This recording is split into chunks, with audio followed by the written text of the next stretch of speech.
Academy.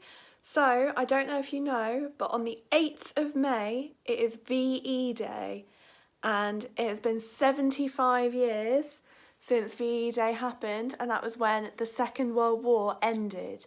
So, as a celebration and a fun activity for you at home, I am going to show you how to make some bunting, which is little flags. You might have seen them. You'll hopefully get a better idea by the end of the video. But I'm going to show you how you can make your own VE Day bunting. Now you can either draw and cut out the template yourself, or the BBC website has a template that you can print and then cut out to make things a bit easier. I have taken the easy option and I've printed out the BBC template. So I'm going to show you clips of what to do. Let's get started. Okay, so the first thing you are going to need is a selection of felt tip pens. You can use colouring pencils if you want, it's entirely up to you. You are going to need some bunting. That can either be plain paper that you cut out in this triangle shape with the little flap, or it can be a template that you've printed off. I'll put the link to where I got this one from in the description. And then you will need some scissors to cut out your bunting.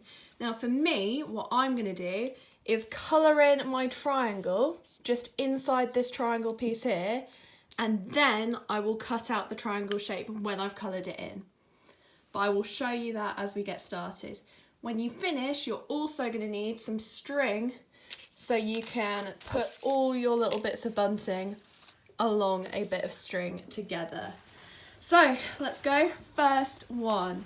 Now some ideas of what you could do would be draw a Union Jack. You could do pictures of some soldiers, some superheroes, the NHS if you want to say thank you for that. You could do a rainbow, anything you like. It is up to you.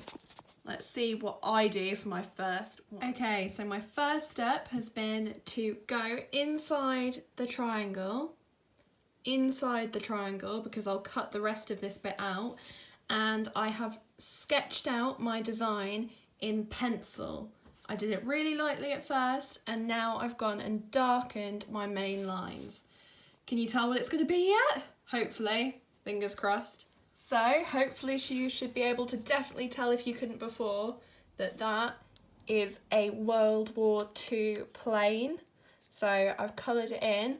I'm now just going to colour in the rest of the sky, and then I should be ready to cut it out.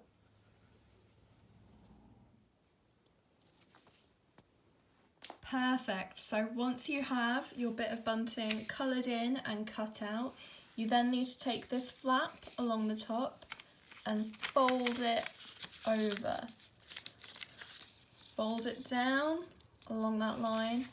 That means that when you have your string to tie it all up, your string will go tucked in underneath there and your bunting will hang like so. Okay, next one. And we have piece of bunting number 2. So that is a tutorial, a little lesson for you on how to create your own VE Day bunting. I hope you enjoy it, and I hope you manage to make lots at home. Remember, VE Day is on the 8th of May. So show us what you get done. If you want to take pictures of your bunting and send it to the school Facebook page so we can post some of your work, that would be amazing. But definitely make sure you show your teachers on Seesaw. Bye, Whitehall.